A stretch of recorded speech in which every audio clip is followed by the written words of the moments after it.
Are you listening?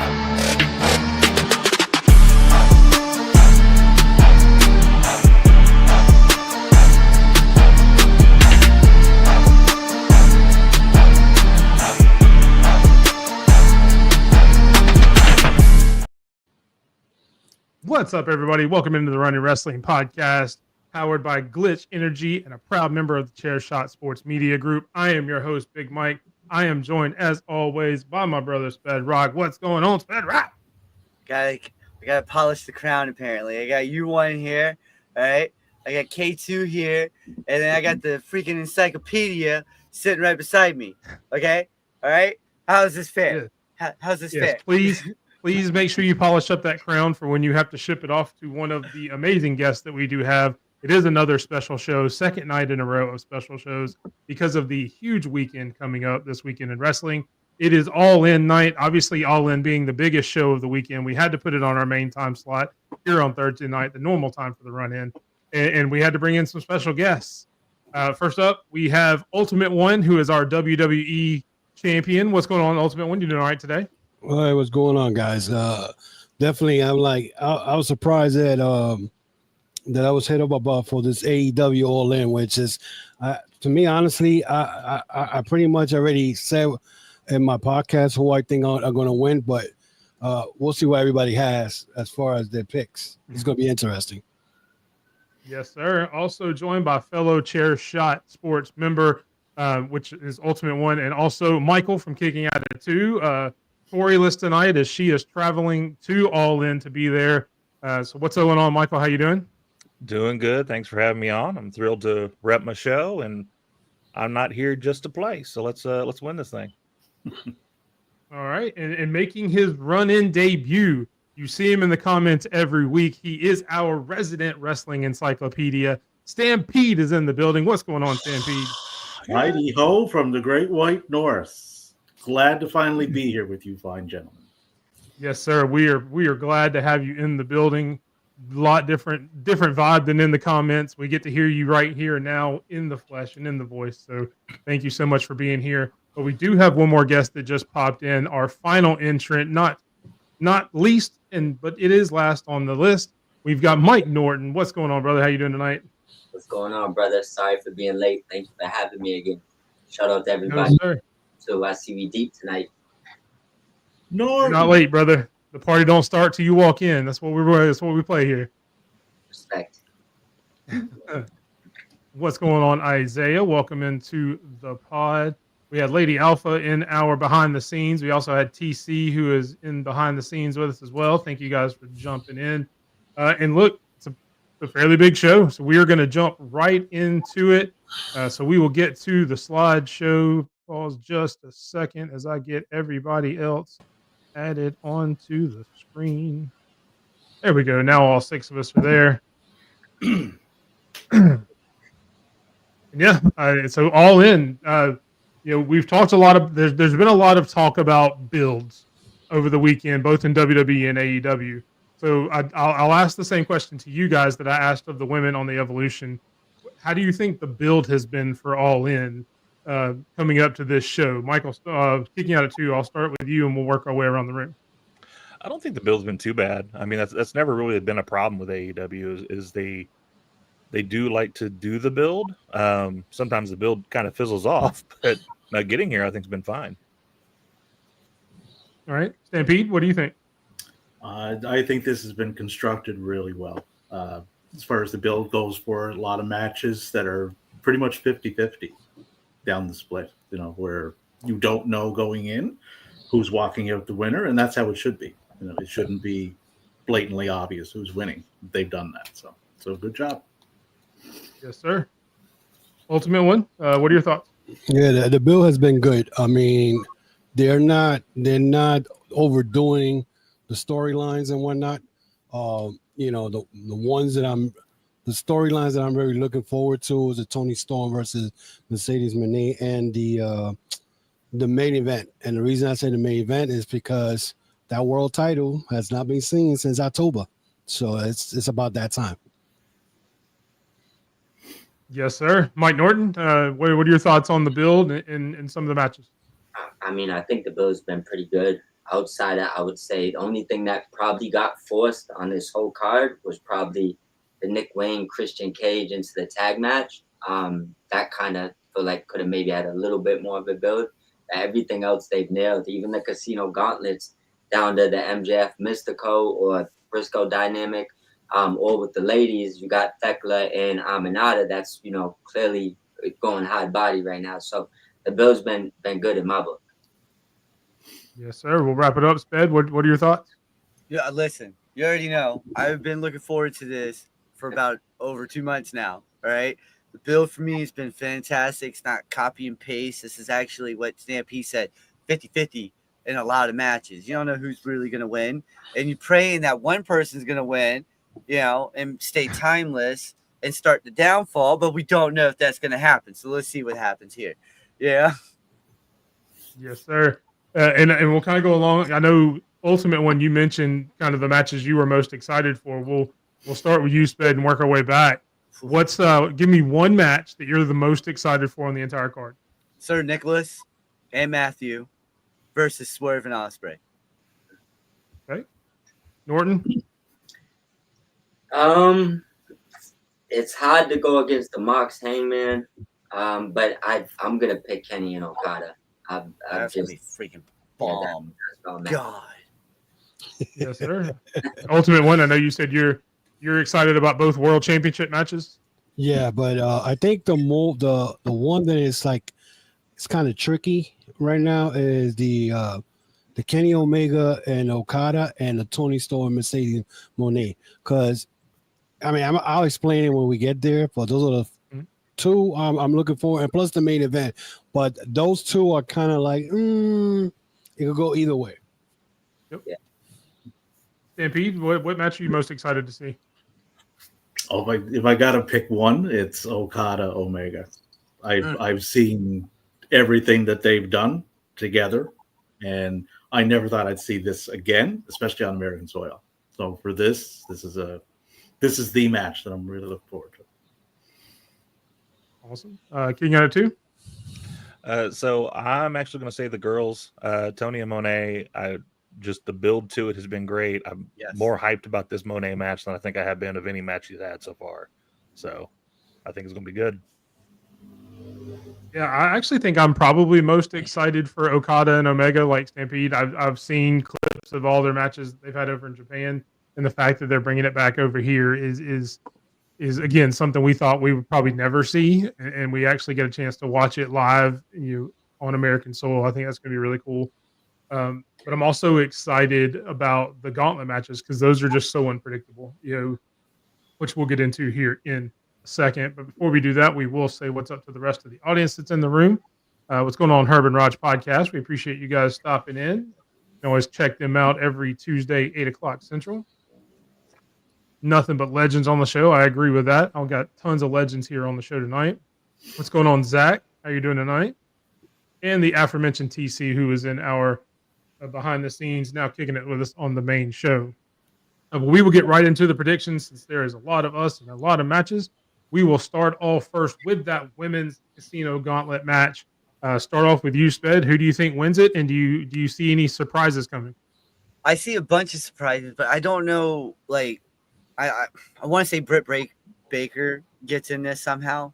I don't know who else. There's a lot of women that could come back for this too, but man, I don't know who wins this. I still can't figure this one out. That's what's the fun of it. You got to have a winner. I know. Come back to me in a second. Really?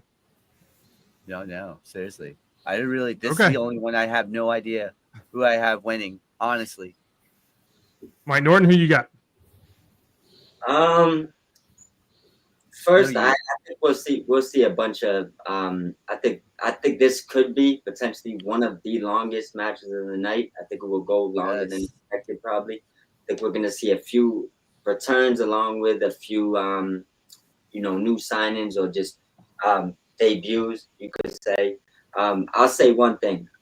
Out of all the women that could appear, I expect possibly to see Shotzi, but I think the surprise of this and I'm not gonna go too far ahead. And I haven't looked into it. I feel like Stampede probably has the answers to like completely crush my dreams here. But I'm gonna stick with my with what I'm expecting Jamie Hayter to come back and win. All right. Stampede, the crusher of dreams. I feel like he might have the ticket to crush me, but I'm gonna still pray. Yes, sir. All right, Mike Norton going with Jamie Hayter, Ultimate one. Who do you think wins the match? And name me one surprise you think may show up. Maybe Britt Baker may show up again, but everybody forgets that there's one female in there that had a title shot with Toni Storm and nearly beat her, and everybody's sleeping on her, and that's Megan Bain. Yes. I said it in I think the chair shot this afternoon. That woman is going to be the next woman is going to dominate AEW. She has the look. She got everything. And I got Megan Bain winning the whole thing. All right. You heard Mike Norton mention this man. See if he crushes his dreams. Stampede, who you got? This one here, I got the number one person going in, Chris Statlander. Damn it. That's who I was just going to pick. Yeah. You should have picked first. I don't want to hear you cry. I'm not going to cry. I'm like thinking of like, who the hell is in this match that I could pick real fast? She just won a title over in Eve, the international championship over there. She got a tie into the Death Riders. So I think she's going to, as Moxley said, know her worth. And she's going to walk up the winner. All right. That is Chris Statlander for Stampede. Michael from King of Attitude. Who you think? That's the one I've been thinking about. Is Stat. It's hard to not think with what they're doing with her right now to put her in to avoid what could be a tie at the end.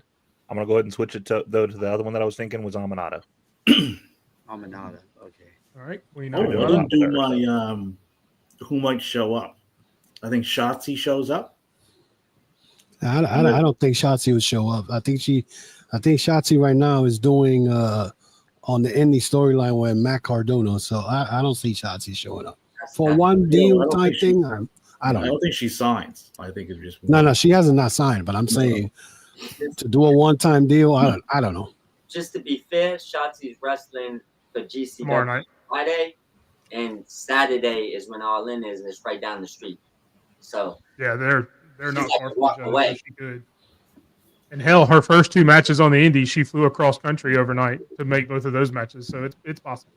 Yeah. Michael from King of Attitude, who do you think shows up that we may not be expecting?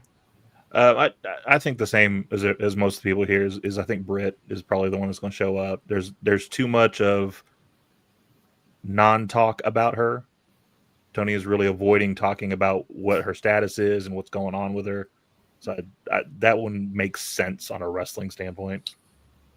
Yeah, that's kind of what I was thinking too. There's been way too much smoke around that fire for something not to happen. That's usually when something comes out and then somebody makes an appearance. So, Sped, you're picking Chris Statlander from what you said? No, I'm going to go Willow, okay? I had to think about who else is in here. I'm going to go Willow. And then Dakota Kai is going to be my surprise pick. Oh, that would be cool for her to show up. That would be, and I know they've had interest in her too. I'm sitting here trying to think. This is the only match, honest to God, that I have like, who the hell is going to win this? If it's going to be a surprise, it could be Corey Jade. Ooh. Could be. I know she's talked about there being interest as well. Can I crush Sped's dreams? Yes, please. Yes. Okay. Please. Dakota Kai would be on a main roster contract, so it'll be 90 days. So she's still under the 90-day. That's right. Damn it. She's still in the 90-day? Yeah. Oh, that's right. I think Isla Dawn would be in that same situation, wouldn't she? Or she was released before that, wasn't she? But when they moved her up, did they adjust her contract would be the question. Yeah. That is probably. She'd been up on the main roster for a minute, so she would probably be under a main roster contract. The reason why I bring her up is because she's actually been backstage for the past, I think, show or two at AEW. Yeah. That's the only reason why. I think that could still be a possibility. I mean, there was some main roster people that got let go that still were in their NXT contract. That's why they just never got moved over. So that could be. Yeah, it's possible. Look, I think it'd be cool. Look, and I don't normally talk about them signing a bunch of WWE talent, and I'm not talking about signing them, but it would be really cool to have just 3 or 4 or 5 entrants in a row. They're all former WWE talent that just come out and show out, just so they get on screen and get some time. That would be really cool. Like you mentioned, Isla Dawn. You mentioned Shotzi. I'd like to see Nixon Newell come out. Everybody who watches this knows I'm a huge Nixon Newell fan. I'd love to see her. Especially with the issues she's gone through with getting bookings. It'd be nice to see her on TV and get a chance to have a spotlight. But as far as winning it, I think it was Ultimate One who said Megan Bayne. That's who I think is going to win. I'm a huge fan of hers. I think she's done really good work. I think she's the next viable contender, no matter who wins the women's match coming up. I love what they're doing with Chris Statlander, but I think she gets kind of tied into the Death Rider story, either facing Marina Shafir or kind of being adjacent to that, kind of helping that group, not necessarily going after a title. So I think it's going to be Megan Bayne that takes it. Real quick. Yep. Mike Norton, which one did you have again? I just want to make sure. I think Hayter's going to return and win. Hayter, that's what I thought. Okay. Now, one thing I will say, if this would just say I knew she wasn't returning, no possibility, it would be Stat or Bane. I think 1 and 2, and not to go forward with the other one, is probably the most threatening in both gauntlets. Yeah. All right. And before we move on to the men's, we say, what's up, Raj? The other half of the Herb and Raj podcast. What's going on, man? Roll Tide. I agree. No yeet. High tide. Lady Alpha with a yeet, too, for Sped. No yeet. No more. We move from the women's gauntlet match over to the men's side. Again, kind of the same question. Give me one person you want to see as a surprise and a winner. Since we tried to start with Sped last time and that got messed up, Sped, you're going to go first on this one, regardless of who you have a winner. Sped, who you got? All right, listen. This one was tricky too, but I'm going with MJF, all right? Because he's on multiple multiple storylines, and it seems like they're going to keep doing it. So I'm going to just go MJF.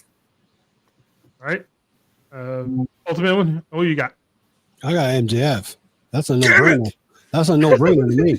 I mean, the fact that you got Briscoe in there after what MJF told him last night, Mystical. He's been having this feud with Mystical for the last month and a half. He attacked him at MLW. He took his mask off at CMML. MJF. I mean, that's going to be the storyline where MJF is going to get his title shot, and then from there, that's where everything's going to. He's going to end up breaking up with the Hurt Business, and then you're going to see Cedric Alexander joining that team. But that is the start. He's going to take it. All right, Stampede. This may or may not give away a later pick, but I got Darby winning this. Oh, wow. Who? Darby? Yeah. Darby. Yeah. Is he a coming surprise Obviously, that would be entrance. your surprise. Yeah, that would be your surprise entrance as well. No. I think of a surprise of like no one's expecting Michael Oku. I think you might see him in it because he's at the Michael ROH. Core, yeah. He's at the ROH nice. tonight, so he's on. Oh, site. nice. Okay. I would love to see Keith Lee come back. It's praying. And Isaiah actually think Keith Lee wins it. That's why I said it. I would love to see Keith Lee come back. That man. But so hold on. Did Darby actually get cleared though? I thought he had to go through some stuff after He's been being cleared. that He's high. been cleared to come back. No, he's been back for a while. Yeah, he did the Mount Everest climb. That's what I'm saying. I thought he had to get cleared. You know, No, he got cleared. He got cleared for that. Okay, He's cool. Yeah, really human, bro. He's clear. he's cool. Yeah, He's a he's good been guy. back for a minute. Yeah. If he can do Everest, he can do a gauntlet. Yeah, yeah, Exactly. he could. Yeah, So yeah. That's a whole different kind of gauntlet right there. Yeah. Michael, from kicking that too, who do you think wins, and do you think we see any surprises? as far as a surprise, I don't think he'll show up, but I want him to. I do want Keith Lee. I agree with that. I think that man is so talented, and he just just put him in there. If you got nothing to do with him, then at least put him in a gauntlet. Exactly. You know what? I'm going to go Briscoe on it. You make great points on that Ultimate One, absolutely. But I think to me it goes the other way around. If you're going to have both of those faces in the match, they screw him out of it somehow. But that's just me. All right. And this was probably the hardest one for me, just because there's so many ways it could go. But just with the names I know that are in it, I'm gonna have to go with MJF. I think that's just too. It's too obvious an answer. He's been talking about it way too much, not to do it. Michael Norton, you didn't. We skipped on you, so you could go. Who do you think is going to win? Don't worry, I'll be fast. I do believe we see Darby, so I'll put that out there. I think this will probably be the spot we see him. But as far as winner, same thing what I said in the other one. I think it comes down to 1 and 2. Even though I feel like Hayter's gonna pull a move in the first one, but I'm gonna go with Briscoe. I think he gets his feel-good moment. I don't think MJF needs this to get a title shot. I think they could figure that out anyways. So I'm just gonna go Briscoe. All right, Ed, you got everybody down? Yeah, I got him. Damn, I'm on the Darby Island by myself, man. I thought I was going to be on the MJF island by myself, but when you said MJF, I was like, oh, okay, cool. You know what I thought of? It came to my mind as a surprise. Donovan Dijak.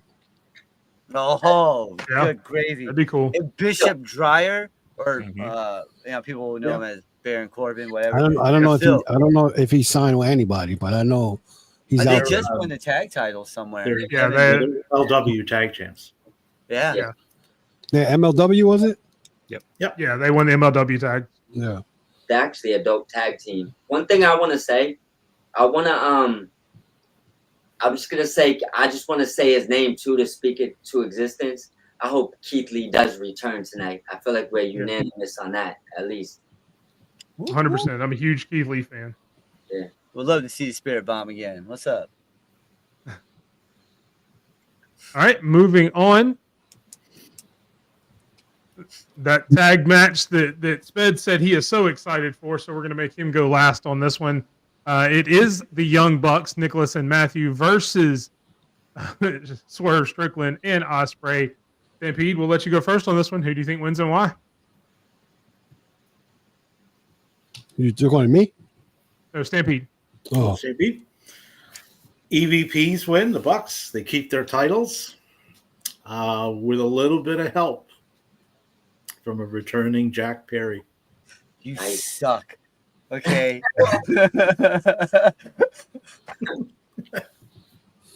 All right, Mike from Kicking At It 2. Who you got and why? Yeah, I can't fight this one. I mean, it's literally a 50-50 shot for me, but you can't say that the Bucks lose their titles. That's Well, I mean, there's only 2 teams, so it has to be a 50-50. fair enough. Can't argue math. Ultimate Unless one, it's who you Common got, Core, brother? then you're carrying ones and stuff. I got Ospreay and Swerve for the simple reason. First of all, you're gonna have Swerve and Strickland not go after the world title for a whole year because you want the Bucks to win. And then, so how the title picture is going to look? You got to make it interesting.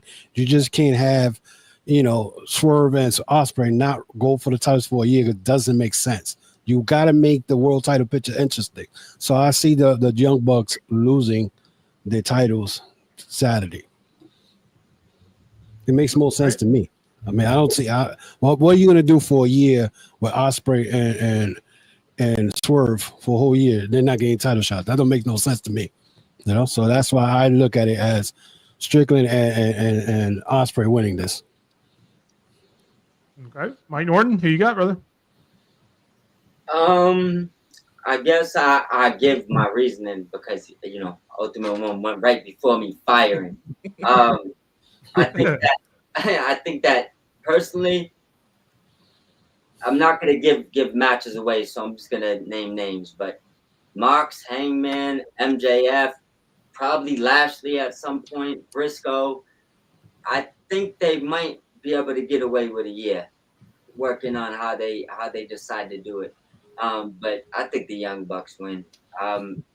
The best thing, I'd say that the answer to what I think they should do, send these guys after titles that seem less prestigious for a year. Like build up the TNT title picture, maybe build up the tag team picture. if one of them hold the other belts, it instantly makes it interesting. So I think they could get through a year, and I'm pretty sure these guys have long, healthy contracts where they're not. I mean, they're not leaving anytime soon. So I just stick with the Bucks and think that it would be an interesting year for you to watch, bro. All right. Yes, sir. And what's going on, Aaron? Welcome into the podcast. We appreciate you tuning in. Aaron loves wrestling. So I actually kind of agree with what you just said, Mike Norton, and what a couple other people have said. I think there's plenty of talent there that can go after the world title. I think it would benefit the company for them not to be able to go after the title, because it does allow them to go after other things and not have a focus on that main title. So I think the Young Bucks win as well. Whether Jack Perry comes back and help, we'll see. But definitely, I'm all for getting some fresh faces into that world title picture. You know, whether, like you said, you know, if it's MJF, if it's Darby Allin, any of the other guys that we've mentioned previously. I'd definitely love to see some new blood in there and get some other stuff. So I'm going to go with the Young Bucks as well. And that just leaves Sped. What's going on, man? What you got? All right. I'm going with Sir Matthew and Sir Nicholas, the Young Bucks, because Swerve is going to be the reason why they lose. He's going to turn on Ospreay, set the match up for London. All right. Potentially other things are going to happen. And it's going to happen. Just hold on. Watch how I work this. Okay. This is what's going to happen.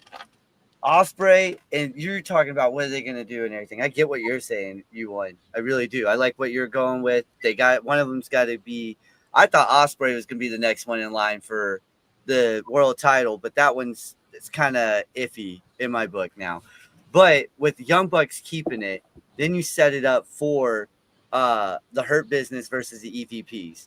All right, so you got Sir Nicholas versus the Young Buck, Sir Nicholas and Matthew versus the Hurt Syndicate.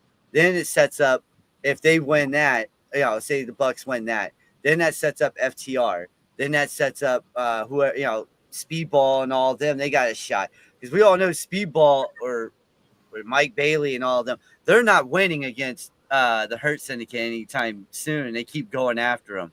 They're just gonna get hurt. Nope. That's the whole point.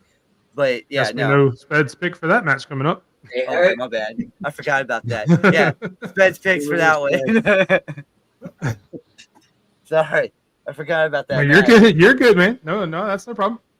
I'm sweating hardcore tonight. But yeah, no, I got the EVPs winning in this match. Man, that's bad. No problem. And Aaron, I see your comment. We'll get to that comment when we get to that match, because I don't want to spoil that for you. Next, I'm sorry. Go ahead. I wanted to answer Isaiah's. He says he thinks that Jack Perry will come in, but if anybody saw a couple of a New Japan show, the last time that Jack Perry wrestled at a New Japan show, the Young Bucks came in and this Sunday he looked at them like they were crazy or something. So don't be surprised Jack Perry screws them over. Yeah, and causes them the EVP, because the last time I saw Jack Perry, he was having a conflict with the Young Bucks in a New Japan Strong Show. That is true. He wasn't happy. Of course, the Bucks are now working with Moxley. So, because if you notice, the Young Bucks are back, Okada is back, but you don't see Jack Perry nowhere. So there's a story behind that. So he's got real grass. Yeah, you got to think too. There's the Death Riders of it all. They've been in cahoot. They've been in league with them. They've got to get some kind of payoff for that at some point. So do they help them win here too? That's a good point, Stampede. All right, moving on to the women's world title match. Timeless Toni Storm puts her belt on the line against the new belt collector, Mercedes Moné. Ultimate one. We'll start with you on this one. Who you got and why? I got Toni Storm. Surprising to everybody, Toni Storm is going to win this match. I think the reason behind this is, Mercedes Moné has won all the belts, and the CMML is a world title. The what was the other one? The European she got, that's a world title. Other belts she got it. And this is going to be the match where she falls short to Toni Storm. I'm not saying that she's never going to win the world title, maybe down the line, but this is going to be the spot where I feel that she's going to try to prove herself to Toni Storm so bad she's going to end up losing to Toni Storm, because in reality, Mercedes don't need to win this belt right away. You know what I'm saying? I mean, down the line, she could wrestle maybe Megan Bain. Let's say if she beats Toni Storm down the line, and then she beats Megan Bain. So the way I'm looking at this, if Mercedes loses, it's not going to hurt her because she still got all these damn other belts that she have. You know what I'm saying? She's still a world champion in Mexico, regardless, you know, what they mean. But I don't think she's beating Toni Storm this Saturday. That's my thought about that. Okay. Ed, who you got? I got Toni Storm for the same reasons he just said. Okay. Mike Norton? I never pick against Mercedes, but I had to this time. It just doesn't make absolutely no sense. I think I said this a couple days ago, but say she did win that belt. I mean, are you coming in the next day and relinquishing every other belt? That's the only way it would make sense. And how does that help any other company with you just giving the belts back? Unless you don't plan on letting her lose in any other company, which would be another story. So unless she's winning that belt and giving every other thing back the next, on Wednesday, dropping a promo like, here, take all the gold back. I don't need anything else. It doesn't make sense. I think she loses this one. I think this is her first loss. Yep. I think she's arrived. All right. Michael from Kicking That too. What do you think? I'm going to go against the grain. I'm going to say Monet. I think the entire story's been for her to get to this point. And so this is the pinnacle. And then someone beats her for this title. And then that starts that downturn of crisis of confidence. Okay. Stampede, what are your thoughts? I think she's going to get right up to that pinnacle, and she's going to fail. And that's going to send her into the tailspin, and people are going to start picking off those titles one by one until there's none. And then she works her way back up. Exactly. Yeah, I kind of feel that way too. It's kind of the same sentiment that you guys have mentioned. I think Toni Storm takes it, and we start to see the downfall of Mercedes Moné to the point where there's a possibility that she actually turns face at some point, just because she goes on that losing streak, and people start kind of getting behind her. Because the main reason people hate her now is because she's winning everything. If she goes through that phase where she starts losing all the belts and then she has to work her way back up, I think that could gain sympathy with the crowd and turn her into a face within the next 12 months. And then whoever's champion at that point, another heel comes in and beat Toni Storm, whether it's, like Ultimate One said, a Megan Bain, or, I'd like to see Athena get a chance at it. That'd be really cool. Just some of these other people. That would be really nice to see her come back after about a year, losing all the belts, building her way back up, and then winning it at that point. And then she's in that same spot where she's one of the biggest baby faces on the roster at that point. So I think that would be really cool. So I think Mercedes loses and then starts that journey after Saturday. And the only reason Mercedes won that CMLL title was because their world champion, Xiaomi's, had a tear meniscus, so she had to have surgery.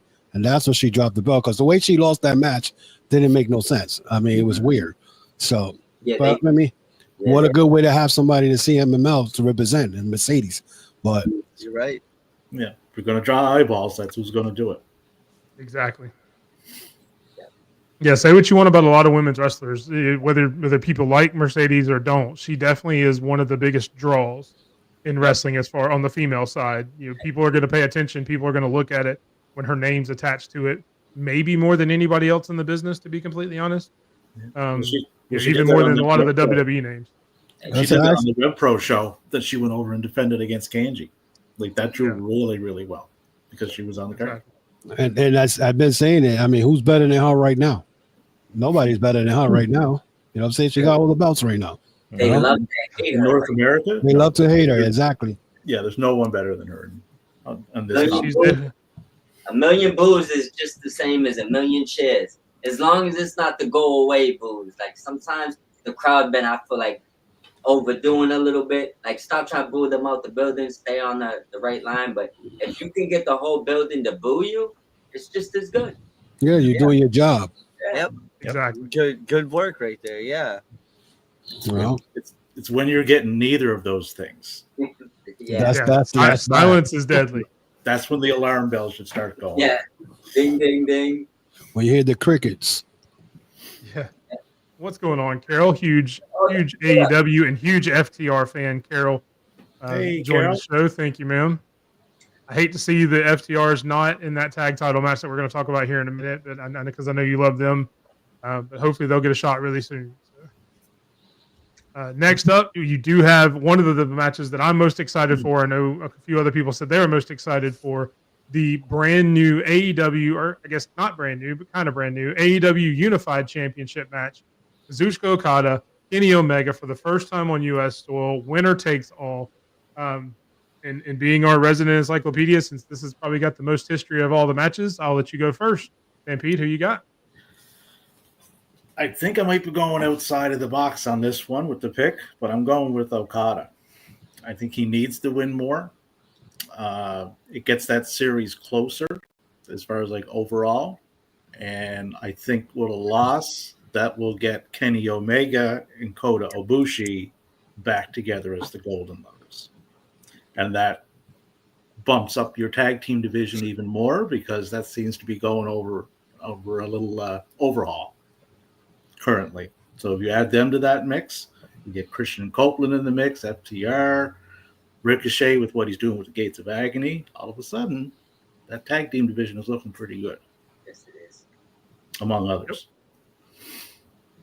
Mike Norton, who you got? I hate to be the guy that cheerlead off of everything he said, but we're like kind of in the synergy here. I think since Okada got the AEW, not the people that are really Okada fans, but like to the people that wanted to, say it failed or say he's not as good as people acted like, I think Kenny's here to make sure you remember who Okada is. Mm-hmm. We know who Kenny is, I think this is more about Okada, and I think Kenny's the guy that wants to make sure you remember who Okada is for AEW. So I'm gonna pick Okada for the same reason Stampede said, and with Ibushi looking fast, looking like the old Ibushi again. Give me the Golden Lovers for 2. Let's build up that tag division and send Okada on his way with that unified title. Yes, sir. Ultimate One, what you think? Do you agree with them, or are you going the other way? Yeah, I'm going with Mike and Stampede. That's my pick. I got Okada for the simple reason. I agree with everything they said, but I also remember that I think it's been 3 matches or 4. I'm not gonna call it. The last one was the 1 1 hour and 6 minutes. The last one, it was like 2017, something like that. Yes. And this time, Okada wins it. And the simple fact, not only that Okada wins it, think about it. Okada has been having that Continental belt for a long time. He defended that belt in the Continental Classic. He wins it. Right now, in reality, Omega doesn't need the international title. He doesn't really need it. And again, the whole thing with the Golden Lovers being there, everybody's been wanting to see that. If it wasn't because Ibushi got hurt, now we have it. So I got Okada winning this and whatnot. And then you think about it. Okada's with the Don Callis family. You don't think Don Callis is going to get involved in that? Yeah, I got Okada on that. All right. Michael from King at it too. Are we going to make it 4 out of 4, or are you going the other way? No, we're going to go 4 out of 4 with it. I think all of that on top of like a little storyline additive that I hope to see is this also reminds Okada who he is, because he's been this comedian bitch gimmick for how long now? 2 years. And now, like, have him have a match, a banger with Omega, and have him walk out remembering who the hell he is, and tells Callis and them to shove it. Yeah. All right. And ladies and gentlemen in the audience, this is the perfect example of why you don't have to be the smartest person in the room. You have to surround yourself with the smartest people in the room. I went into this thinking I was going to pick Omega, and with the expert analysis that I got from the last 4 people, I'm actually changing my pick to Okada for everything they said. I didn't even think about the Golden Lovers part of it, which I love Kota Ibushi. I'd love to see those 2 together, especially when I talked earlier about the Young Bucks winning that match. Who doesn't want to see the Young Bucks versus the Golden Lovers? I mean, that would be an amazing match. Not to mention, you get this out of the way, and then we mentioned also if the Young Bucks win that match, you don't have 2 baby faces that can go after that title. Omega is another babyface that can go after that title if we have Moxley winning, depending on who you have winning that match. But that's another huge name that you can have going after those titles as babyfaces that would add to that roster of people that get taken away if Swerve and Ospreay win. So I'm going to go with Okada based on the expert analysis of our panel. Thank you guys so much. I appreciate it. And then I'll go to you, Sped. Who do you think?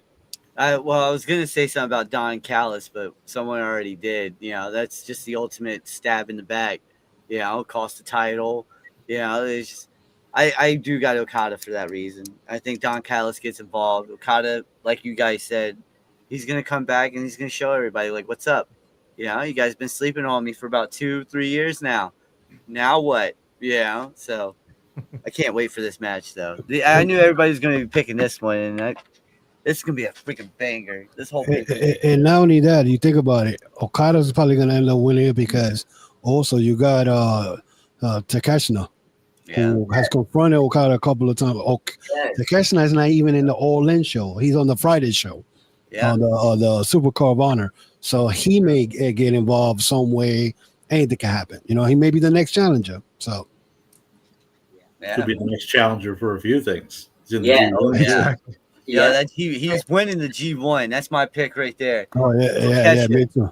We need Kesha's number one. He's the number one wrestler in the world in my book. All right, everybody's like, whoa, Sped, whoa. No, watch that dude. He's super to me, Zack Sabre Jr. is the number one guy. I see. That's my number two. That's my number two. I'm sorry.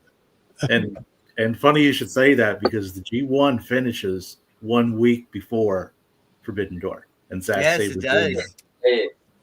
So if Takeshita wins, he could call a shot for that. Oh, yeah.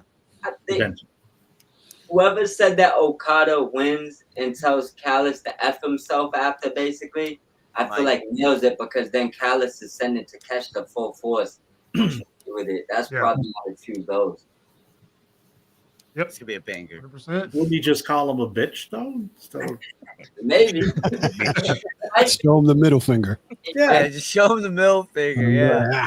He might do both. He might give him the finger and call him a bitch. Cover all the bases, Michael. Yeah. That's what I always just make sure we get it all out there. Just so you understand. And you have to change the gimmick slightly. So if he's going to turn face against the Callis family, you got to change it a little bit. So you throw the bitch and the middle finger in there. The old Stone Cold vibes. Yeah, Baka. Call him a Baka in Japanese. I mean, stupid.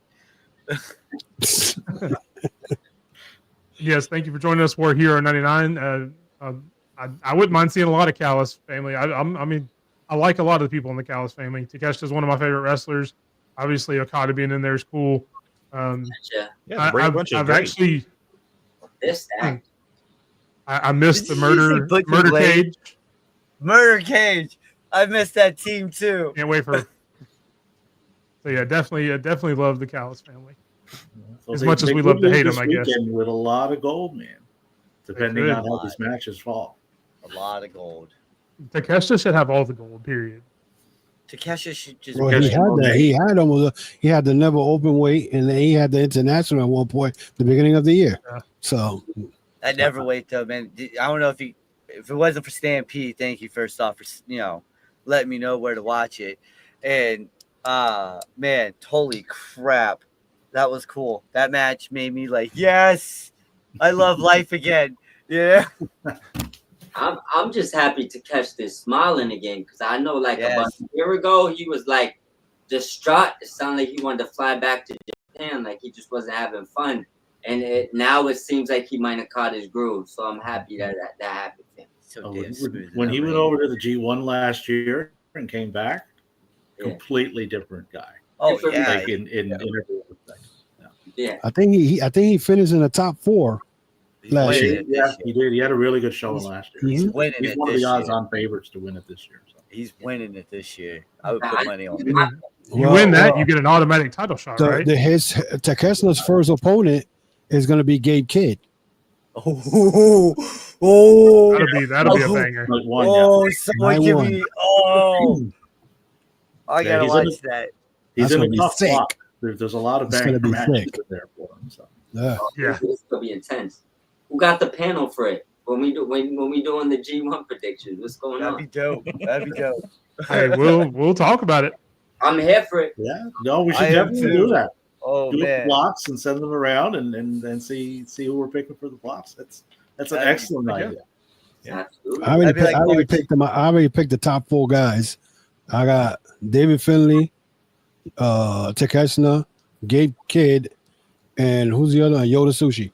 Ooh, That's, okay. I mean, that's arguably hard to argue against. That is very hard, Ari. Yeah, we could do this like March Madness, have a whiteboard going on back here, and everybody picking.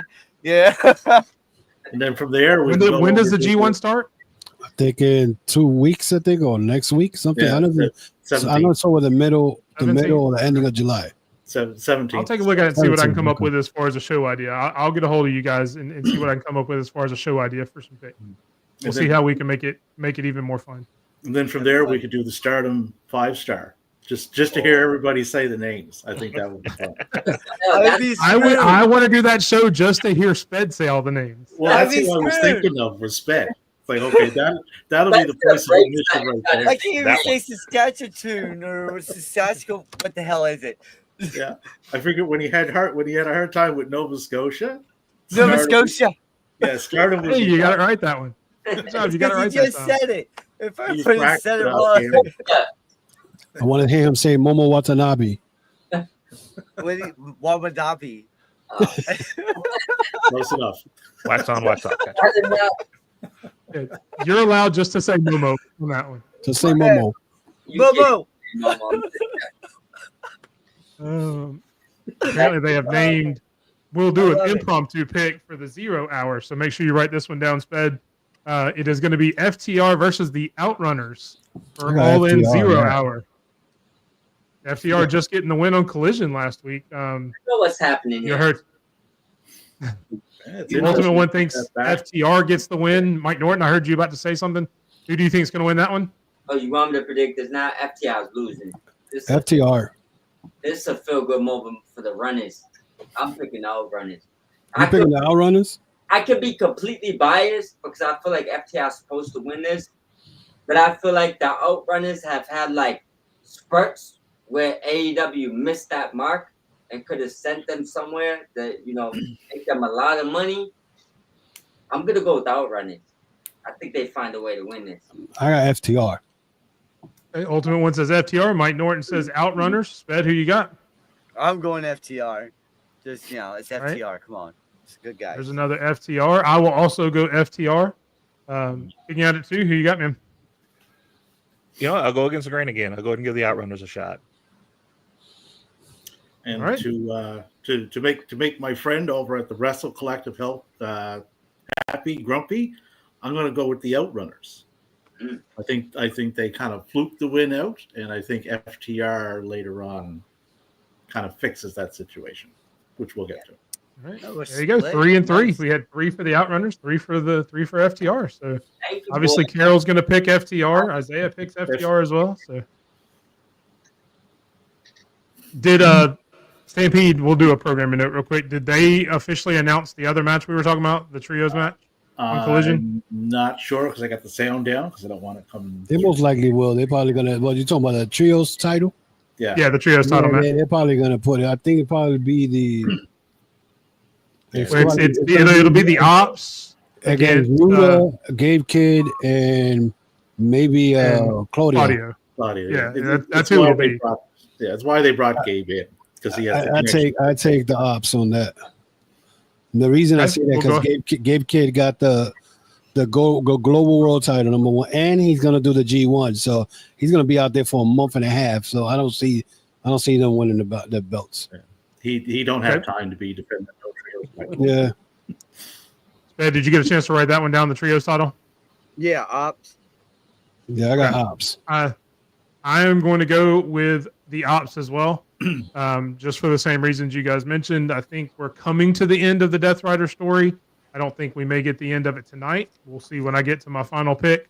But I think it starts tonight as the Ops continue their reign as the trios champion. Stampede, who you got? I also have the ops. All right. Michael from Kicking At It too. Ops as well. All right. Mike Norton. I keep it simple. The answer is the ops. I mean, to be fair though, the ops probably defended these titles 0 times in like 3 months. I don't even know the last time they defended it. So Gabe technically could run off with the belt for 3 months and defend it like 4 months from now. But I got the ops. All right, that leaves you, Sped. You going to round it out and pick the ops like everybody else, or are you going to go out on a limb? I'm gonna go ops. There's Death Riders is we're starting to come to the end of that, and it's gonna happen soon. Yeah. All right, there we go. That gets the 2 matches that may get added. Obviously, if the match doesn't get added, we'll strike it. But just in case, that way we've got everything covered. Moving on to the tag team title match that we know is on the card, the main tag team title match between the Hurt Syndicate, Jet Speed, and the Patriarchy. I'll go first on this one since I haven't gone first yet. And I'm going to stick with the Hurt Syndicate. I think that storyline's still going strong. I think there's other people in the future. I would love to see the Hurt Syndicate versus FTR. I think that would be a really good match. I was hoping they'd get inserted into this match anyway, so they'd be a part of it. They were not, but I will go Hurt Syndicate, and they will face FTR in the near future. Michael from Kicking At It too. What do you think? I'd say the same thing. I mean, they're too hot to lose right now, and there's probably going to be some setups after the match is over for some stuff coming down the line because we got to start this Christian Wayne thing if we're ever going to get Cope and Christian back together. Okay, Stampede. All right. So this isn't a short one, but I got Christian and Nick Wayne winning with the help of FTR. So that's how they get their heat back from losing to the Outrunners. Because last night on Dynamite, if you scratch my back, we'll scratch yours. Right. So that's FTR scratching Patriarchy's back to help them win the title. That gets FTR their title shots, and that gets FTR those titles. And they decimate Christian afterwards. And that gets your Copeland and Christian back together. Okay. Nice. I like the future fantasy booking. Yeah, that's awesome. Ultimate one, do you agree with any of that, or who do you think is going to win? I got to disagree with him for that one. I got the Hurt Syndicate. The Hurt Syndicate right now, their storyline is hot. Their reign is not going to end no time soon. I still see FTR beating them once MJF turns on them. And for some untold reason, I keep thinking that the Pinnacle is going to get back together, FTR and MJF. And they're going to be the ones that are going to cost the belts for Hurt Syndicate. And that's when you're going to see Cedric Alexander come in. And then you're going to have the original Hurt Business, now known as Hurt Syndicate. But I got right now, as far as Christian and Nick Wayne involved, that's already the storyline is going to show you right there that's going to be the actual breakup or where Nick Wayne is going to separate from the Patriarch, So I got Hurt Syndicate all day. Only thing on Cedric, he's working TNA. That's what I was thinking. But he's working them. So that if he signed TNA, right? He's not just working on a deal, right? No, he actually signed with them.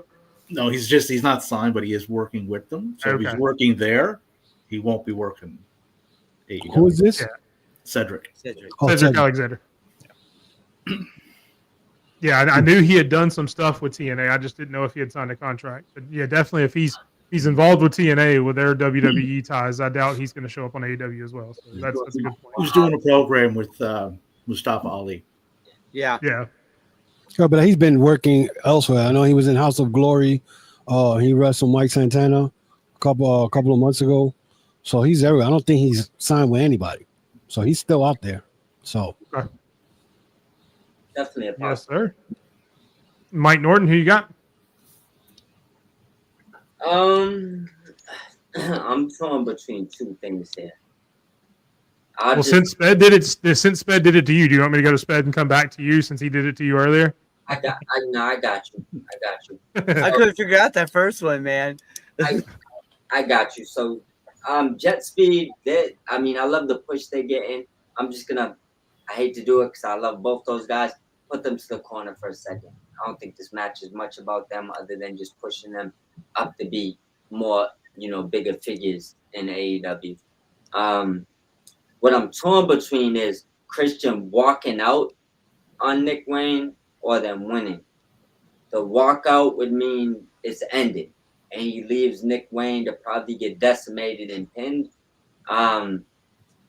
But the other side says Christian Cage is a weasel.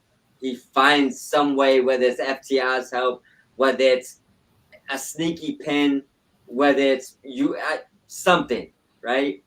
So I'm gonna shoot to what I trust more. I think Christian finds a way to win this, and they steal the tag titles. I don't know where that necessarily goes from there. I'm not even gonna assume anything, but I think Christian finds a way to leave with these titles. So I'm gonna pick the Patriot. Yeah, that's a really good point. That Christian has that cockroach energy, and as in the fact of where you think he's about to die, and he just pops back up out of nowhere like nothing ever happened. So Yeah. that is a good point that he's got a way to kind of make something happen out of nothing. So, it's a very good point. Sped, who you got, man? Hurt Syndicate, because you got MVP out there at all times. This is a triple threat match. MVP's dangerous. He's got that cane. He's very smart, and this is going to set up like what you once said, FTR later. And I agree with whoever said, because everybody's been talking, I agree with whoever said that this seems like it's setting up to bring back FTR and MJF together. So that right there, everything molds together. Everything's like, it's coming together in those pieces. So, yes, I agree with it. I'm going with Hurt Syndicate because in my book, look, I get it. Christian Cage is a cockroach. We all know that. He's probably one of the best. This is his best version of himself, especially from the Indies days and everything. It was all right in TNA, but now it's just like lights out crazy what he's doing. But no, Hurt Syndicate takes this, sets it up for other matches out there. I even think they might even have to face Matthew and Nicholas Jackson soon for those titles. That'd be nice. Yes, it It'd would. be interesting. All right. And besides Jet, what is that? Jet and Mike Bailey, they belong being singles. They're better at singles. Yes. I mean, they put them together because they do all these acrobatic stuff or whatever, and they gel well. But they're better off as singles. Leave them in a single, but leave them in a TNT picture. That's perfect. They just want people to understand who they are. So now they're just getting them around the stars. But I agree. Those are singles. Yeah. AEW is full. What's going on, Junior? Appreciate you coming in.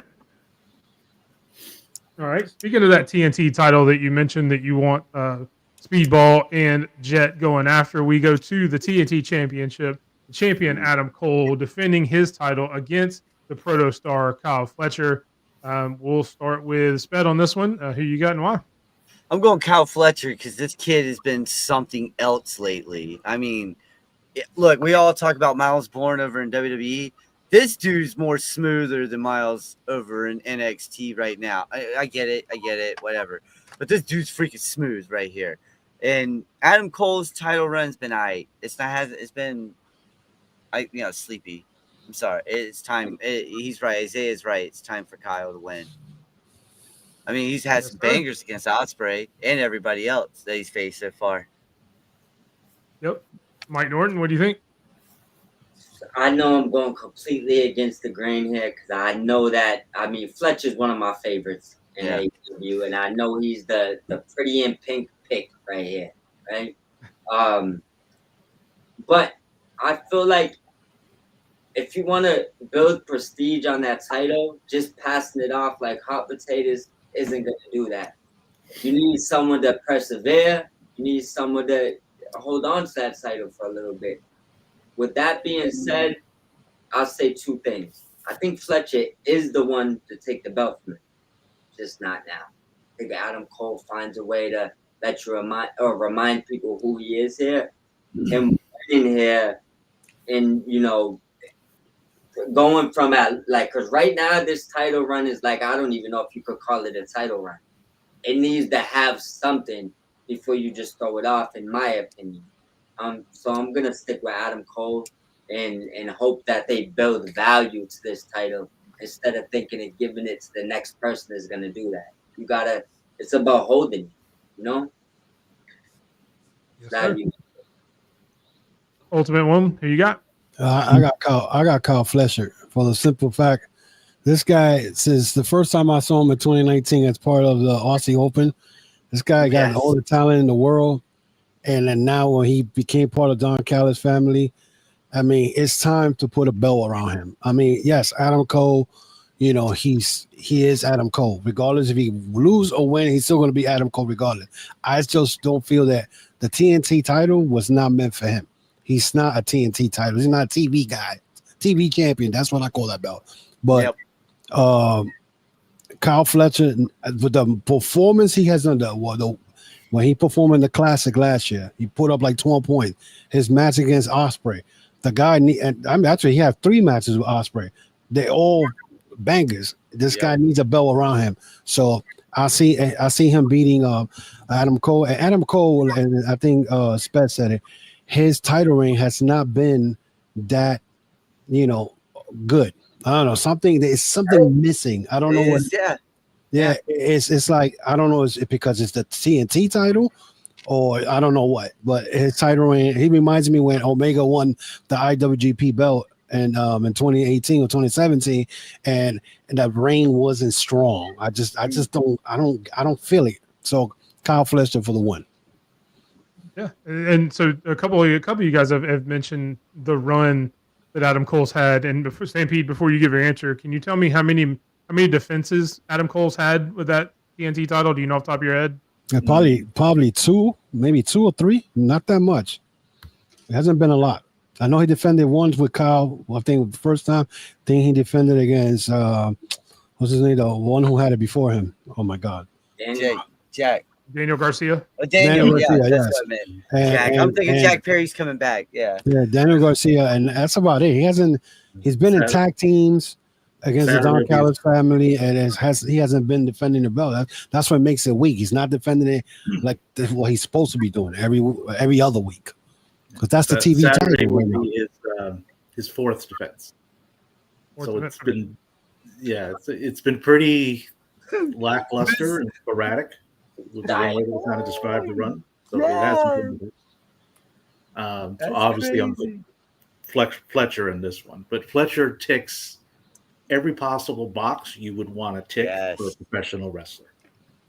He has the look. He can talk. You can tell he worked with and alongside Ospreay over in Japan. He incorporates that style. He has Don Callis working with him and behind him. This TNT title run is going to be a precursor to a much bigger run down the road in the not too distant future. So. It might be a long one too. Could be, yeah. Could be. It's going to take a long one to make this title seem like it has any value, because that hot potatoes is what keeps it. I was going to get into that after everybody got their pick and everything in. I was going to say this title seems cursed since Brody had it. Yeah. Yep. All right, Michael from Kicking At It too. Who you got? I got Fletcher too. I think that thing that's missing is actual stories. Like they haven't really done anything with Adam having a reason to fight these people other than they want the belt. Yeah. So it's obvious we're not focusing on him as a champion, and I think they could focus on Fletcher easily. Like everyone has said here, he is the prototype for a wrestler. He's the creator. He's the creative player. All attributes up. So hey, don't take Chris Danger's stuff. That's 99 overall. Don't do that. And the other thing with Adam is, I think he's kind of miscast. Yeah, I think he works better as a heel. He's a heel, yeah. Yeah, I was going to say heel. He's always seems more comfortable in that. The face always seems kind of forced with it. Yeah, he seems a little goofy. And I don't mean that in a bad way, but just as a face, he just always comes off a little too happy-go-lucky. I prefer him as a heel for sure. Well, which is odd, because if you see him outside of like the character, he actually seems to be a really nice guy. So you think that would translate, but it doesn't. Chugs is great. I follow him on Twitch. Yeah, he does some cool stuff here. He got kind of stuck there after the devil thing, because we flipped MJF, and then it's like, all right, well, we got to pay this off. We can't flip MJF back now. So he just kind of got stuck as a face, and has been floating ever since. something about his like online streams, like when he's playing video games, he just comes off more authentic and more likable than when he's playing chill. Exactly. Yeah. Yeah, he's more maybe chill, yeah. he's just trying too hard when he's on camera as a face. Like he's trying to do too much. I think Adam Cole's career went left once that bad injury he had. Never been the same. He lost a lot of body muscle. It's not, if you look at him at Ring of Honor back in 2017, 2018, I think before he went into NXT, he was jacked up. All of a sudden he went to NXT, went to AEW. Now he's real skinny. Like he doesn't even look like a heavyweight wrestler, you know? So, I mean, I don't know. Yep. And for a lot of the reasons you guys said, I'm going to go with Kyle Fletcher as well. Not to mention my pick from earlier. I mentioned, Will Ospreay and Swerve losing. Kyle Fletcher is the perfect antagonist for either one of those guys. Obviously, he's got the history with Ospreay that you can pay. You can have another match for that TNT title there if he wins, and then Ospreay loses and can't go after the world title. You've got Swerve who could jump in there as well. Just gives you another really good antagonist for those two guys if they can't go after a world title. So I definitely think it's going to be Kyle Fletcher for all the reasons you said, plus those, because I think they're not going to be able to go for the world title. All right. Speaking of the world title that I mentioned, we will find out if Will Ospreay and Swerve win, who they can go after next, as it is Jon Moxley defending, we think it's the world title, whatever's in the briefcase, against Hangman Adam Page in a Texas death match, no less. And we will start with Michael from Kicking Out at 2. You got and why? Oh, I understand there's two people in it, so it could be 50-50. But literally, it's a coin toss, right? Unless it's Steiner math. Yeah. I want to say that we're going to get the payoff that we know has been coming, but I think where we built up Hangman, he wins the title. It's not the end of the Death Riders. I think that's still going to be with who. But I think as far as the title, I think Hangman gets it. Okay. And speaking of the end of the Death Riders, we will go to Stampede for the pick that I know is coming. We'll let him voice it. Anybody that pays attention knows who Stampede's going to pick. But go ahead and let us all know who you're going with. Yeah, anybody that follows me online knows where I stand with this, and it ain't with Hangman because it ain't his story. Right? Mox is retaining. Because when Darby comes back, the first person he's going to want to talk to is who? Moxley. Right? And if you go back to their last conversation, you're not ready for this title. You weren't ready 5 years ago, weren't ready last year, and you're not ready now. The key line in that is for reasons I can't get into right now. We've never found out those reasons. So if Moxley doesn't have the title, why is he now having that conversation with Moxley? It doesn't add up. Right? So there'll be a lot of angry people on Saturday, but Mox is going to retain. In your scenario, Stampede, do they bring up the Everest climb as one of the things that Darby had to overcome to become ready for? Did they use that in the storyline? They've alluded to such things today. Okay. Yeah, and I saw him where he said he didn't need the championship to feel validated. I don't need the championship or the title to validate me, right? You know who else hasn't needed the title to validate or define who he is? Jon Moxley. You haven't seen it for 10 months. Yeah, right? True. So they're cut from the same cloth, right? And Sting mentioned Darby sent him a video from the top of Everest, which we haven't seen yet. So there's something else there to come into play, right? And there's just too many factors working against Hangman. Mm-hmm. Swerve is a wild card. Jack Perry's a wild card. Gabe Kidd is a wild card. There's just too many things going against him doing this. All right. Yes, sir. Ultimate One, do you agree with any of that, or do you think Hangman's taking it? Okay, here's my scenario here. I don't know if anybody saw the Ring of Honor Global Wars. Anybody saw that? The ending of that, who came out? Mr. Bryan Danielson. Now, if you guys remember, Bryan Danielson was the one who lost the belt to Moxley, and I believe it was All Out or Wrestle Dynasty, one of those. I think it was in October. Now, also, that belt has not been seen since that time, which hurts the program AEW Dynamite because they haven't been seeing the world title over 9-10 months. Right? I believe that in the middle of the match, you're gonna have the Death Riders try to interfere in this match.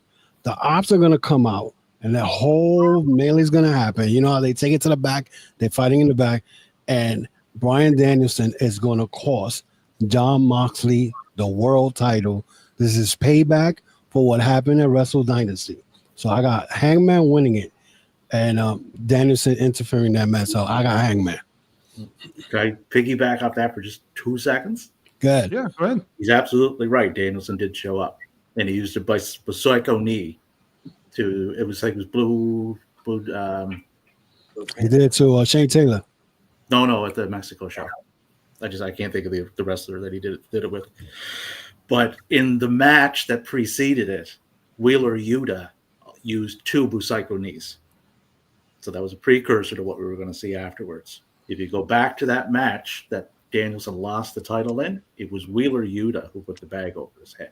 Yep. It wasn't Moxley. So Danielson comes back, which is likely, it's Yuta that he's going to go after. Because Yuta was the one that tried to essentially kill him. Moxley just gets the credit for it. Nope. Yes, But I got sir. Hangman. All right, Ultimate One going with Hangman. Mike Norton, who you think? I'll be pretty quick. Stampede nailed it. This isn't Hangman's story. I think Hangman essentially forced his way into this story because people love him and Hangman gets going and you want to see something. But I think a lot of people are going to leave disappointed at the end of this match if they think Moxley's losing that title. I don't see how that would make sense, especially with Darby not back yet. So inevitably that has to happen. And that's why earlier I think swerving them, getting outcast for a year, I don't think matters because I don't think Hangman wins tomorrow or Saturday. I believe that it takes him some time to get back to that title. Marks probably has a few more people to see before Hangman has another sniff at that title. So I'm just going to say this. Death Riders leave with their briefcase. There's probably Avengers Assembly that happens during this match, which I honestly hate. But Marks is going to leave with the title. All right. Sped, who you got? I'm going Mox as well because they're right. The Darby Allin is the final. He's the final guy for Mox. But I do like what you guys were talking about with the DB stuff or Bryan Danielson. Sorry. With that stuff though, I was looking into it, and you're right. It is Yuta that he's going to go after first. I've been watching these videos and stuff, and it looks like Yuta's the one who put the bag over his head. We all know he hates plastic. Yuta's the one that went around and hit people with the knee in Mexico. Yuta's going to get his ass kicked when Bryan comes back. But Moxley and Darby are setting something up for something bigger, and I just don't see Hangman being the man right now. One other thing, Sped, Yuta's the one still wearing his colors too. Yes, that's true. That is true. Yeah. So. All right. I don't know. I'm torn on this one. I really am. I've been one of the people who's been behind the Death Riders. I know a lot of people have turned sour on them. I've loved the Death Riders since day one. But I think it's Hangman's time. You've got Texas Death Match in Texas. You've got the Cowboy Hangman Adam Page doing cowboy shit, comes in and wins the Texas Death Match to win the title. As much as I've liked the Death Rider story, I don't think it necessarily comes to an end, but I think the title picture of it comes to an end here. And then we start to see them kind of splinter off a little bit and kind of start to break apart after that. So I do think it's Hangman Adam Page. I do believe that Darby Allin will put the last death nail, so to speak, in the Death Riders by finally killing them off and just separating them out altogether. But right now, I think it's going to be Adam Hangman Page. So you're going with they'll give us a happy ending because it's in Texas. Kind of, yeah. And I know they've gone against that a few times now. Even in this Death Rider storyline, they've gone against that. Well, I to go circle back. I remember that same argument people use, like, it's in Washington, man. It's Danielson's. It'll be a happy ending. We'll have this kumbaya moment in the middle of the ring. It'll be great. Like he left on a stretcher. Yeah. Well, and that makes the story come full circle too. You know, if Hangman doesn't go out on the stretcher in his hometown, then that also comes full circle. So, they also did it in Portland with Swerve too. It wasn't the last time Swerve went after it in their match in Washington as well. Just to add in though, remember, I feel like there's like a IWC wise, there's a big misconception with them thinking Moxley is running that title into the ground, and Tony's saying he's looking at analytics where they're winning. So I don't think sometimes those 150 people that complain online think they're like the end all be all, but the metrics is telling you he probably don't need to care about y'all. You know? But here's the problem I got with that when Moxley winning on Saturday. So you're gonna keep hiding the title? Because his whole thing as being champion, you're not allowed to watch the title because you're not worthy, whatever the case is. So you're gonna have another 2 or 3 months without showing the belt. It's bad enough. 9 months and no belt. I would say this. I 100% agree with you, right? The only thing that I could even say to combat that is I don't know the ending yet, so I'm hoping they knock it out the park. I'm assuming if you're gonna drag it on, you have some type of superior ending, right? And when that briefcase does open, it's gonna be more prestigious when that belt comes out. And maybe it may be a new title. Who the hell knows? These are the things. So it's like without seeing the ending, because I might see the same belt come out in a bad ending after he wins this week and be like, But I'm kind of just hoping that they got the ending knocked out the park. They're just trying to get there. The title may not. So we'll go with that question. Yeah. For those of you guys who picked Moxley, and you'll have to remind me which ones did. I know Stampede did. I think Michael Norton picked him. I know Ultimate one. I know me and you picked Hangman. If it's not now and it's not Adam Page, when? Michael, I know you said you don't know the ending, but when do you think is the time to end it? And do you think it's Darby Allin or do you think it's somebody else? We'll start with you, Michael Norton. All right, so there's 2 things. Darby could easily do a Stampede set, appear the Casino Gauntlet, win, and go on from there. And whenever they decide to put the match, whether it's Forbidden Door, whenever they decide Wrestle Dynasty, leave Darby's from out there, right, from Seattle. So it could drag to Dynasty. It could be earlier, but I'd say if he wins on Saturday, Darby's got to be the guy to take the belt from me. He has to be. So how they decide to do that, I don't know. But I'd say he's the only choice I could see that would make sense to take the belt from Moxley right now. And that's why I'm going against Hangman. I get it. He built up. He got a big thing going right now. People are screaming his name and all that. But I think it's just you're trying to force a hand that may not be there. And I think they gave you the match, but I don't think you're getting the cards you want right now. You're about to have to fold, And I think Darby's always been the guy. And I think what he said today with that he doesn't need the title to solidify him is why he's the next person in line. Everybody's complaining and wants this belt. Everybody don't want to get pinned. People don't want to lose. There's a whole bunch. Darby's the guy that genuinely don't care about the belt. The boss is drooling to give you it. That's why, in my opinion.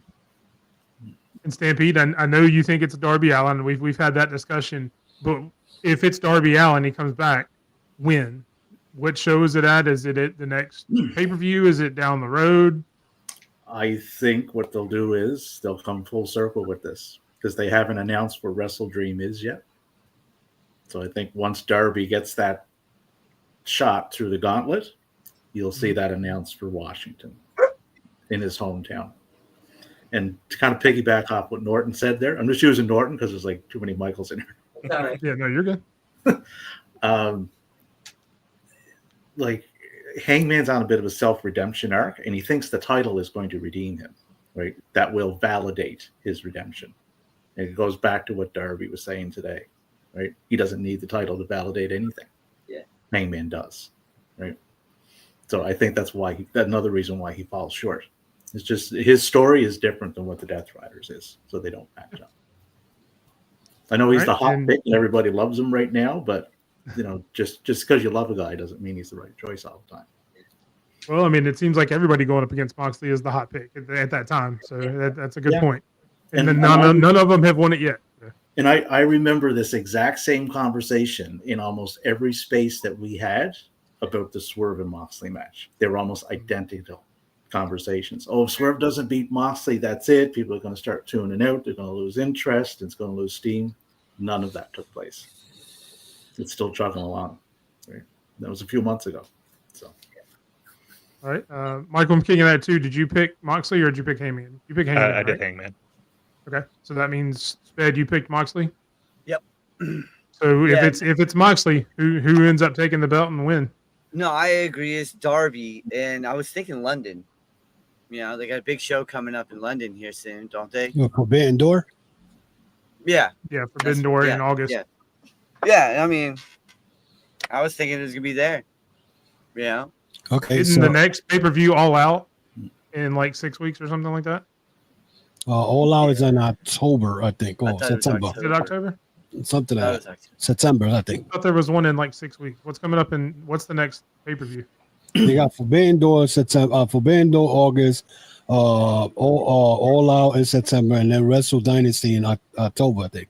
Yeah. October, yeah. Okay. Yeah. That's maybe I heard wrong. Yeah. Wrestle Dreams October. Yeah. Okay. Wrestle Dream. I'm sorry. Yeah. How you call it? But let's put it this way. I'm gonna play the booking here. Let's say if MJF wins the casino, right? Now, let's not forget him and Hangman have a story already. They've wrestled one time. I don't remember what pay-per-view earlier this year, and Hangman beat him. And there was a story every time he kept Hangman was to be interviewed, MJ will interrupt him. So let's not forget that. Everybody talks about Darby. We understand about Darby and the whole situation with Moxley, but the reason I say Moxley's going to lose because Hangman's going to win the belt, and then he's going to start the story with MJF. You know what I'm saying? Because that whole thing with him and Moxley, they'll be over. And let's not forget, this is not the first time that Moxley and Hangman have faced each other in a Texas Death Match. They did fought in a Texas Death Match, and Hangman beat him a couple of years ago. Yeah. So, Okay. Just to dive into what you said, I think, and you could be absolutely right because that would work out great. The reason why I went against MJF in the Casino Gauntlet is because I think that Hangman, Swerve, MJF, probably, whether it's Okada, Takeshita, that's that under tier to keep it interesting for a whole year. So I think that Briscoe might be the guy my pick to go lose to Moxley next before we get to Wrestle Dream, because I do believe if that ends up in Seattle, I said Wrestle Dynasty earlier, but it's Wrestle Dream, what Stampede said. Wrestle Dream, yeah. I believe that would be in Seattle, and that would be when Darby leaves with that title. So I think Briscoe might be the next losing opponent, in my opinion. But he'll get a real good moment at All In. Yeah, we confused Wrestle Dream and Wrestle Dynasty. Wrestle Dynasty was that New Japan show in January. Yeah, exactly. Yeah. So here's a little scenario for you. If Darby wins the gauntlet, what if he pins Max? Oh, that's interesting. And that's because MJF in that Four Pillars match and Darby with the side headlock takeover. Yep. They could circle back to that, and then if Darby has the title, that now connects MJF back to Darby. Yep. So there's a path for him to get there if they do that. That's nice. It's funny that you mentioned that because now AEW doesn't have 4 pillars; they only got 2 and a half. Yeah, because Sammy Guevara, I mean, he's stuck in Ring of Honor, and the reason he's stuck in Ring of Honor is because that whole Mercedes Moné is there. Other than that, I hope that isn't true. I know the Well, situation. listen. That's Mercedes Moné got a lot of power right now. Mercedes Moné had this guy JD from New York removed from the comment section, commentating booth in a house show, and she got that type of power. So to be fair though, he really be violating her. I know Sam. Oh yeah. He'd be mad violating. He used the wrong words. He definitely used the wrong words, but he didn't say that with intention to violate her. So it's like you gotta kind of pull little homie to the side, talk to him. Yeah, but you gotta be careful what you say, especially now and social media. So especially wrestlers, you definitely got to be careful what they say or what they do. Fair, though, that was like a 15-year-old comment. He said. Yeah. But then again, like I said, you see Sammy Guevara. It was Jack Perry, MJF, and who was the other one? Darby. Garcia, wasn't it? Yeah, it was Darby, MJF, and Sammy Guevara, the four pillars. Now you're stuck with only two. You know what I'm saying? But the sad thing about it is that Sammy Guevara, his past came to haunt him. Yeah. And now whoever thought them, who did he ever think that Mercedes Moné was ever going to come to AEW? Did he ever think he'd be in the same company as her when he said that? Exactly. So, but now he's stuck with Dustin Rhodes as a Ring of Honor Tag Team Champion. The thing I find with Sammy is like he's extremely athletic in the ring. Yeah. Like he can do a lot, right? But whatever character they have tried with him, it's never stuck. Like it's never grabbed on with enough of the fan base to really take off. Not for lack of trying. They put him in different spots, did heel, face, they put him with Jericho, they got him with Dustin. It's still not really clicking. So I think the feeling he has there, I think he's reached it. That's the problem. Yeah, I don't know. It's probably, I don't know. Maybe he's too narcissist for a lot of people. I don't know. But he's talented. He's real talented. But he got talent. Like I said, I just think his ceiling, I think he's at it. Like as far as wherever he was in this company. Without a complete gimmick change, I completely agree. Yeah. And that's the thing, like they've tried different gimmicks too, right? And it just hasn't. And I'm not saying the next one would work. I'm just saying that the ones that he's tried have not worked. No. So maybe you've changed them enough, you may eventually hit on one that'll work. Look no further than Karrion Kross, right? How many gimmicks did he go through until he did that little promo that he did, and now look. Right? Maybe those under luchador mask for a while and then have them take it off once they like him. I mean, El Guevara. Compare CMML. There you go. Yo, Mike, are we doing a tiebreaker just in case? Yeah, so that's what we were going to get to. I was going to let Michael from King Out too. I know you looked like you were trying to say. Did you have a point you wanted to make as well about the? Well, I wanted to throw. We were talking about like the why we pick which one, and like we talked earlier about keeping the world title interesting if the Young Bucks win their match. To me, also, if Hangman wins this, it's an interesting way to keep him and Swerve apart, because that story's not near done yet. We're still flirting with that every week, and so it's a way to keep them apart for a year. Because if we got Hangman as the title holder, Swerve can't do nothing about that. Get back to that in a year, and then build that back up. Truer words were never said. That makes sense. Yes. You don't burn down the man's Especially once house. you see that segment tonight, you'll realize how true what you just said. You don't burn down the man's house and expect it to be done with after one match. That's right. Yeah. That's Randy Orton. Oddly enough, they touched on that, Sped. Go figure. Oh, yeah. You burnt my mother. That was down there. So as a tiebreaker, we will stick with the Texas Death Match in the world title. We'll kind of do the same thing we normally do. How many minutes do you think that the all-in Texas Death Match for the title will go? Michael, we're kicking out at 2. We'll start with you and work our way across the room. How many minutes do you think this match goes? 22. 22 minutes. Stampede? 32-29. 32-29, down to the second. I like it. Yeah. Ultimate one? 27-15. 27-15. Mike Norton? Ultimate one just like snatch my soul with my same exact pick. It didn't make sense. So That's what I do. I'm sorry. 31 minutes and 25 seconds. 31-25. Sped, what you got? 31-26. Oh, Yeah, damn. Price is right. What's up? I was so mad someone didn't do that. Talking about people snatching your soul. My Sped comes in from behind and then does it again to Norton. That mountain climber game for this. Yeah. There you go. That's what it was just, yeah. Yeah, Sped. We should be a tag team called the Soul Snatchers. Hey, I'm on it. We'll get No, these tag we team can't steal predictions that going. gimmick. I'll be y'all manager. I got y'all. That gimmick's already taken. Oh Next week God. we play Plinko. So what's Next what's week the we long, play what's Plinko. the Yes. what's the highest time? 31-26. What's the highest time? Hold on. 32-29. Sorry. Yeah, I think 31, mine's 29. highest. I said 27-15. Okay. And what'd you say, Stampede? 32 what? 32-29. Well, I'm gonna play a little bit of. I'm gonna say a little bit of Sped's game, and I'm gonna say 32-30. Oh man. That way, anything that goes longer, I win. So there we go. I'll play a little bit of Price is Right myself. Yeah. Sped started something. Isaiah thinks that's why Isaiah thinks it's gonna go 35. Coral. I don't know what I'm thinking. Coral. It's gonna go 27 minutes a second. Coral.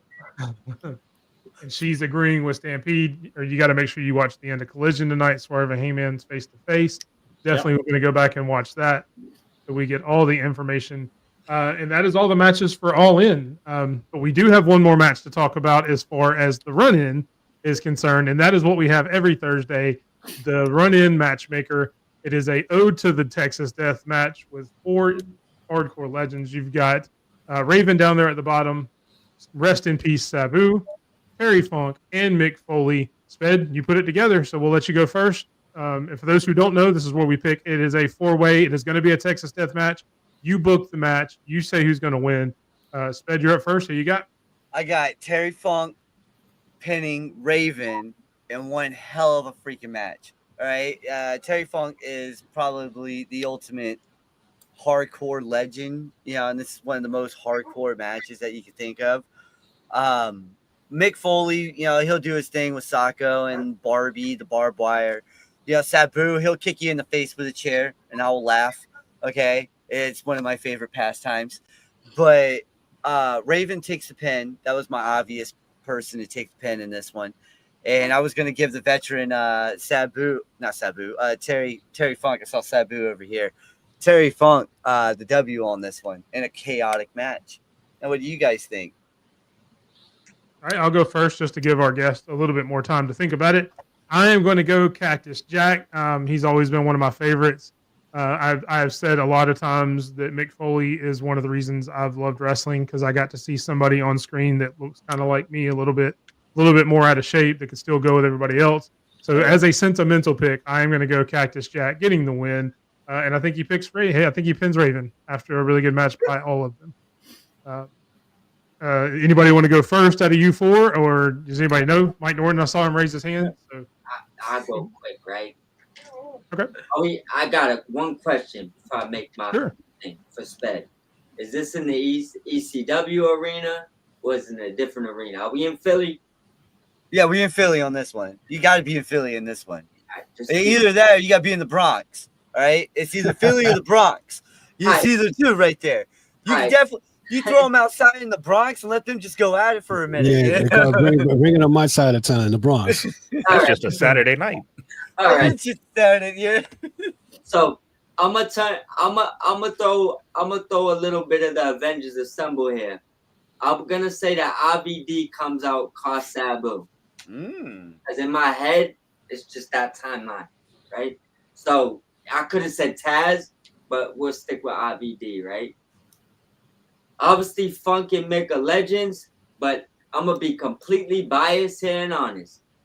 I'm going to have Raven put on top of a table with Mick standing on it. Yeah. DDTing him through the table and pinning Mick Foley. That's where I'm going at. All right. So you got Raven pinning Mick Foley? Yeah, I got Raven pinning Mick Foley with Terry Funk laid out somewhere on the sideline. and Sabu beef with IVD in Nice. the AEW arena. Ultimate One, you have your winner. Or do you need a change? I got Cactus Jack winning this. I see Sabu putting Terry Funk through a table. Raven, of course, is going to get his lick, but I see Cactus Jack grabbing barbed wire, wrapping it around Terry Funk, and do an elbow drop from the top rope and pin him. And for the win. Fine. It's a good one. All right. Cactus Jack pinning Terry Funk, which I'm sure has happened plenty of times in the past. Stampede, you good to go? You need another minute, or you ready to make your pick? No, I'm good to go. I've been wanting to do one of these for a while, man. I got to go with my boy that when I first really got into wrestling way back in the early 80s, Terry Funk. Terry Funk, man. This is going to be a light bulb tube, barbed wire, wrapped around the table, glass match. Just like the one Jun Kasai and El Desperado just had. Terry Funk pins Sabu in this one. Ooh, wow. Yes, sir. Another pick for Sabu. Michael from King United 2, who you got? Quick question, just because I've heard different names moved around here. Is this Cactus Jack or is this Mick Foley? It don't matter. He's got the Cactus Jack shirt on. But he's with also got the Socko, though. Yeah, That's what I'm saying with Socko. So that's what it's like. I know We'll everybody's say gonna Cactus go- Jack. we'll say Calling me Cactus the- Jack. If it's in ECW, is Cactus Jack. Yeah. Um, Mommy death matches, everything like that. Yeah. I do think actually Cactus takes the win. I think Terry Funk is standing over him going, "Your mother's a whore," and drops him with the pile driver, and we're done. He's a whore. He keeps the death match title forever.